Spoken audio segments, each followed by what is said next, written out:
بسم اللہ الرحمن الرحیم۔ پیارے دوستو، آپ کے لیے ایک بہت اہم مسئلہ لے کر کے میں آج حاضر ہوا ہوں۔ وہ مسئلہ کیا ہے؟ وہ مسئلہ یہ ہے کہ غسل کرنے کا طریقہ کیا ہے۔ تو غسل کرنے کا طریقہ آج ہم بیان کریں گے۔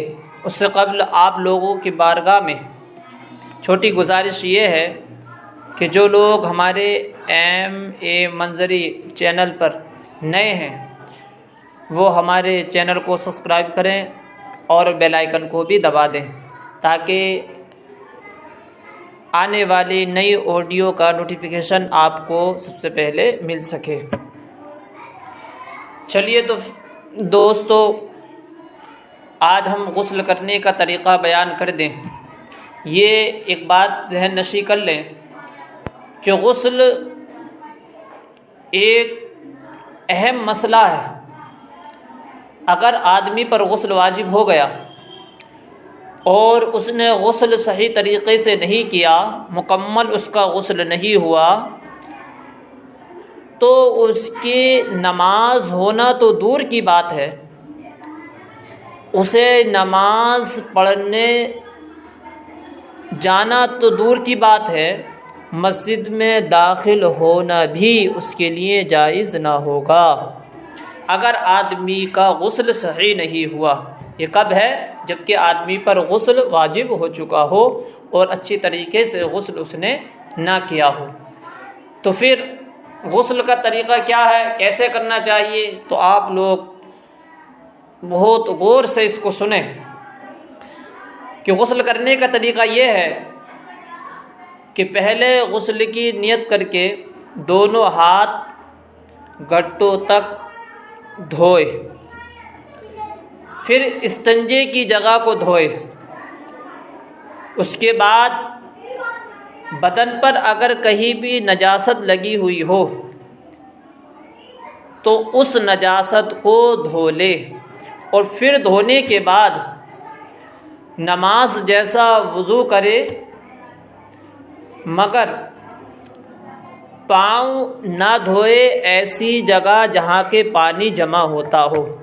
اگر پانی جمع نہ ہوتا ہو تو ایسی صورت میں آدمی پاؤں بھی اپنے دونوں دھو لے۔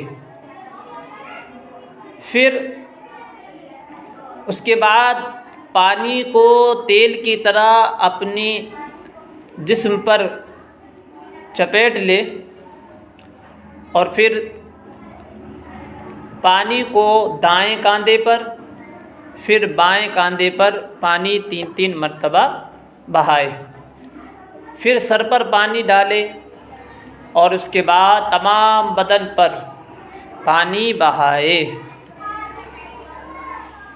یہ تمام بدن پر پانی بہانے کے بعد جب آدمی مکمل نہا لے، اس کے بعد فوراً کپڑے وغیرہ سے بدن کو پوچھ لے، یا آدمی کا اس طریقے سے غسل مکمل ہو جائے گا۔ لیکن ایک بات کا خیال رکھیں کہ نہانے میں یہ تو مکمل طریقہ آپ کے سامنے بیان کر دیا کہ اس طریقے سے آدمی کو ابتدا کرنی چاہیے اور اس طریقے سے اس کی انتہا ہونی چاہیے، یعنی آخر ہونا چاہیے۔ لیکن اس غسل کرنے میں کچھ چیزوں کا لحاظ رکھنا بہت ضروری ہے۔ جب تک ان چیزوں کا خیال نہیں کرتا اور قصداً وہاں پہ پانی نہیں پہنچاتا، اس وقت تک آدمی کا غسل صحیح طریقے سے نہیں ہو پاتا ہے۔ پہلے تو آپ کے سامنے میں کچھ چیزیں وہ بیان کر دوں جو غسل میں فرض ہیں، اور کچھ چیزیں غسل میں سنت ہیں۔ لیکن ایک بات یاد رکھیں، اگر غسل میں سنت چھوٹ جائے تو غسل ہو جائے گا، لیکن اگر آدمی فرض کو ادا نہ کر سکا تو آدمی کا غسل ہوگا ہی نہیں۔ لہذا پہلے آدمی کو یہ معلوم ہونا چاہیے کہ غسل میں کتنی چیزیں فرض ہیں۔ تو ہم بتا دیں کہ غسل میں 3 چیزیں فرض ہیں۔ نمبر 1 کلی کرنا، نمبر 2 ناک میں پانی بہانا ڈالنا، اور نمبر 3 تمام بدن پر، یعنی سر کے بالوں کی اوپری حصے سے لے کر پاؤں کے ایڑی تک پانی بہانا آدمی پر غسل واجب ہونے کی صورت میں یہ فرض ہے۔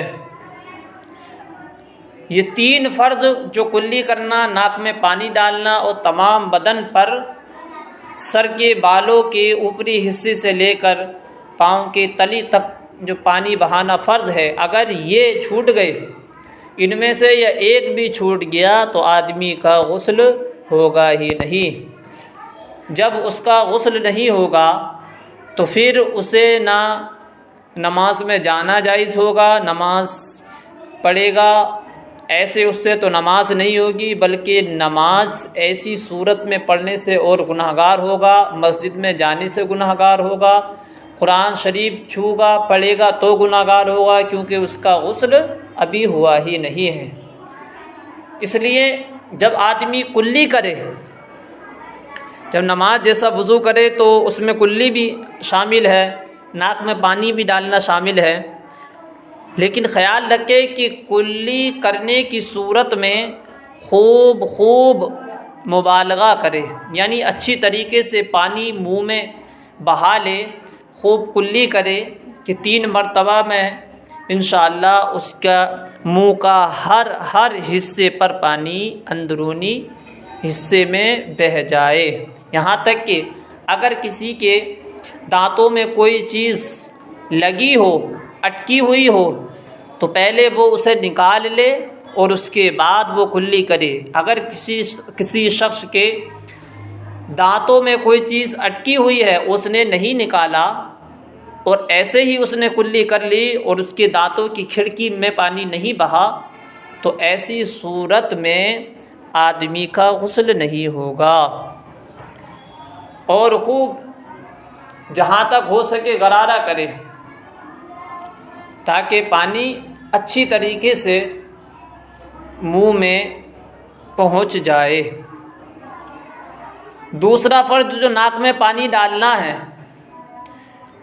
اس کا بھی بہت خیال رکھے۔ لوگ بڑی بے احتیاطی اور بے توجہی کی بنا پر نہ ڈھنگ سے کلی کرتے ہیں، تھوڑا سا پانی لیا اور اندر کو گل کری اور باہر کو پانی پھینک دیا۔ خالی ایسے ہی کلی کرنا نہیں ہوتا ہے، بلکہ اندرونی حصہ جو منہ کا ہے اس میں اچھی طریقے سے ہر جگہ پانی کیا بہہ جائے، اور ناک میں جب پانی ڈالے تو ناک میں یہاں تک پانی پہنچائے جہاں تک کہ نرم ہڈی ہوتی ہے۔ اور کبھی ایسا ہوتا ہے کہ سوکھی رینٹ، جسے کہ لوگ اپنی بولی میں چوہا بھی کہتے ہیں، ناک کا چوہا، تو بہرحال اگر سوکھی ریٹ یا لوگوں کی زبان میں جو ناک کا چوہا بولتے ہیں وہ ہو تو اسے پہلے صاف کر لیں، اسے نکال لیں، اس کے بعد پانی چڑھائے یہاں تک کہ نرم ہڈی تک پانی پہنچ جائے۔ عموماً ایسا ہوتا ہے کہ پانی آدمی چڑھاتا ہے تو اب یہ تو ناپ نہیں پاتا کہ کہاں تک پانی پہنچ گیا، لیکن اسے خود اعتماد ہو جائے کہ یہ پانی ناک کی نرم ہڈی تک پہنچ گیا ہوگا۔ جیسے کہ آدمی جب پانی چڑھاتا ہے خوب تو ناک میں پانی پر چڑھنے کی بنا پہ مرچیں لگنے لگتی ہیں، تو بہت سارے ایسی اشارات ہوتے ہیں کہ پتہ چل جاتا ہے کہ اب پانی نرم ہڈی تک پہنچ گیا ہوگا۔ تو ناک میں پانی چڑھانے میں احتیاط رکھے۔ کچھ لوگ خالی ایسے ہی لپ میں پانی لیا، خالی سونگھ لیا، اوپر نہیں چڑھاتے تو نرم ہڈی تک پہنچ نہیں پاتا ہے۔ اور جن لوگوں کے غسل کے اندر یہ جو ناک میں پانی چڑھانا فرض ہے، اب انہوں نے پانی ناک کی نرم ہڈی تک نہیں چڑھایا تو اس کی بنا پر ان کا وہ غسل ہوگا ہی نہیں، کیونکہ انہوں نے اس فرض کو ادا نہیں کیا۔ تیسرا فرض جو غسل کا ہے وہ یہ ہے کہ سر کے بالوں کے اوپری حصے سے لے کر پیر کے ایڑی تک، یعنی ایڑی سمیت اس پر پانی بہانا ضروری ہے، فرض ہے۔ اگر کسی شخص نے کلی بھی اچھی طریقے سے کر لی، ناک میں پانی بھی اچھی طریقے سے چلا لیا، مگر اس نے جو بدن کا ظاہری حصہ ہے اس میں ہر جگہ پانی نہیں پہنچایا، ہر جگہ پانی نہیں بہا، نہیں دھلا، تو ایسی صورت میں آدمی کا غسل نہیں ہوگا۔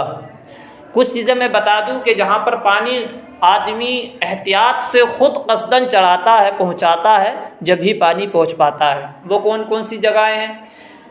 کچھ جگہ یہ ہے کہ بغل، یہ اگر یہاں پر پانی آدمی نہ ڈالے اور یہ ایسی ہی چپکی رہ جائیں تو یہاں پر پانی پہنچ نہیں پاتا ہے۔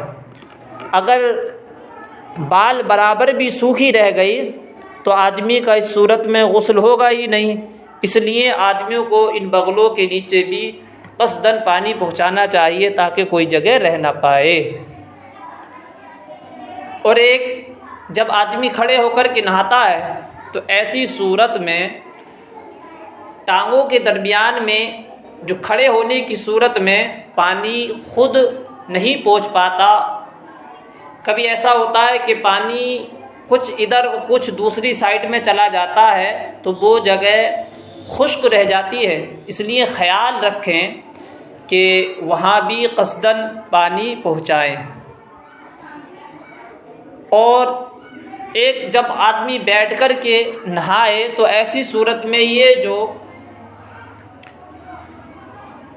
بیٹھنے کی صورت میں آدمی کے گھٹنے کی جو نیچے کی جگہ ہے تو یہ بھی کیونکہ فولڈنگ کی صورت میں بند ہو جاتی ہے، تو یہاں پر بھی آدمی اگر پانی نہ پہنچائے تو اگر بیٹھ کر نہا رہا ہو تو پانی پہنچ نہیں پاتا ہے۔ اور اندر کان کے، کہ اگر کان میں آدمی پانی اچھی طریقے سے نہ ڈالے تو کان بھی دھل نہیں پاتا ہے، یا کان کے جو نیچے کا سرا ہے جو لو سے ڈھکا ہوا رہتا ہے تو اس میں بھی آدمی اگر احتیاط سے و قصداً پانی نہیں پہنچاتا تو کبھی پانی نہیں پہنچ پاتا ہے۔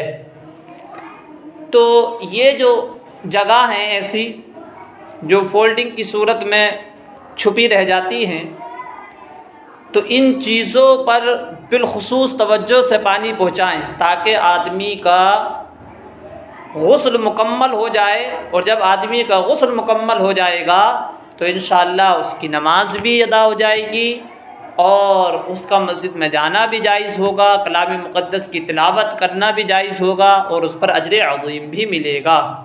اس لیے پیارے دوستو، یہ غسل بڑے اہمیت کا حامل ہے،